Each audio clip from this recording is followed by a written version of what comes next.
जोंनिनो मानगोनां बिटिसिनि चिफ श्रीजुत हाग्रामा महिलारि सारा गावनो स्वयं दिनै मानगोनां बिरसिलागां बसुमतारी सारनि 29थि थैनाय सान डेथ एनिभार्सारि बे हाबाफारियाव इन्ट्र' भिडिअ'आव नोंथांमोना जायखौ नुदों बेखौ मिथिखायो। लकेलनि मानगोनां MCLA जुबिराज बसुमतारी बिथां सार बिथाङा बे हाबाफारियाव मैखोम रल लानानै दिनै बिथाङा मा फोरमायदों बेखौ A to Z जोबजासिम नायलांदों आरो जोबनायाव कमेन्ट्स हरबानो जाबाय।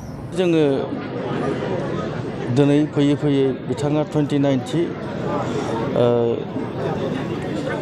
डेथ एनिभार्सारि दिनै थ' बाहाय जोंनिनो मानगोनां बिटिसिनि चिफ श्रीजुत हाग्रामा महिलारि सारा गावनो स्वयं बे प्रग्रामाव बाहागो लाफैबाय थायो।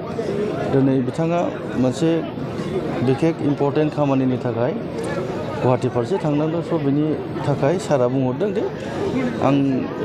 आं सौहैस्लाबनाय नंला, जायखिया नोंसोरो थादो बा सोर सोर दं बै जोंनि मानगोनां EM बिटिसिनि देरहासार बसुमतारी सार दंफैयो आरो MLA सभाराम बसुमतारी सारमोन दंफैयो आरो गोबां EMफोर दंफैयो, MLAफोर दंफैयो। थ' बिथांनि एबसेन्सआव मानगोनां हाग्रामा सारनि एबसेन्सआव जोंनि मानगोनां EM बिटिसिनि एडुकेसन हेल्थ डिपार्टमेन्टनि श्रीजुत देरहासार बसुमतारी सारा दिनै आलासि गाहाय हिसाबै खुंफुंलांबाय आरो बेबादिनो जोङो मानगोनां बिर सिलागांखौ जोङो जेब्लाबो बावनो हाया। मानो होनोबा मोनसे समाव बे जोंनि बर' हारिनि मेगन खानाखौ बे बिथाङा मेगन गेवहोलांदों, खाथिलांनानै जोंनि जाथिनि थाखाय मोनसे गिदिर मोनसे गावनि जिउखौ आहुति खालामलांबाय। बिथाङा गावनि जोंखौ फोरोंलांदों, बिथाङा जोंनि हारिखौ फोरोंलांदों गोबांथार बोरै जों थानांगौ, हारिया जों बोरै हारिखौ अनसायनानै थांनांगौ। थ' मानगोनां बिर सिलागाङा जोंखौ गोदोनिफ्रायनो फोरोंबोबाय थादों। बिथांनि आदर्शजों जों दिनैसिम सोलिगासिनो दं आरो बिनि आदर्शजोंनो जोंनि दिनै BTCआव जोङो मोनसे एरेन्जमेन्ट जाबाय।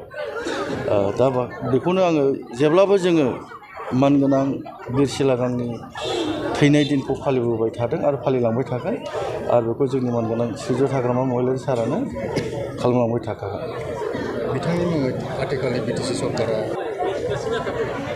कयेकथा सप्तानि सिगां जोंनि मानगोनां चिफ हाग्रामा सारा मोनसे घोषणा खालामलांदों।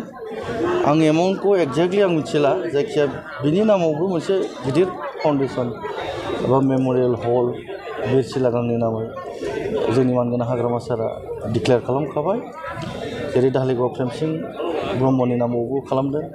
गोबां गोदोनि मुंदांखा गोदोनि बिर जोहोलावफोरनि नाम बा सोरबा रोजाबगिरिफोरनि नामावबो जोंनि मानगोनां हाग्रामा सारा बिसिनि नामै मोनसे फाउन्डेसन बा मोनसे मेम'रियेलनि थाखाय अनसुंथाइ जासिबाय। दा एक्जेक्टलि नैबेनि माबाखौ आं मिथिया, मथथे 20निफ्राय 30 क'रनि गेजेराव बे खामानिया जागोन। नैबे बिर सिलागाङाव मेम'रियेल हल बा माबा मोनसे पार्क बानायगोन। बेखौ निस्सय दानि बे गोदान सेंसन जानायावहाय बेखौहाय आरोबाव डिजाइनारफ्रा गोदानै बानायनानै साबसिन खालामसिगोन। मथथे बे रोखोम बादि जानानै थानाय नंला, एबार फुल्लि जेसेबां जों डिजाइन खालामनानै कमप्लिट जासिगोन। बेखौ जोंनि BTC सरकारनिफ्राय बा मानगोनां हाग्रामा सारा अलरेडि डिक्लेयार खाबाय। बे मांखरसालिखौ जोङो समायना रमायना खालामनो थाखाय जों नाजादों आरो बेखौ निस्सय खालामथारगोन जोङो। So thank you very much for watching. Love you.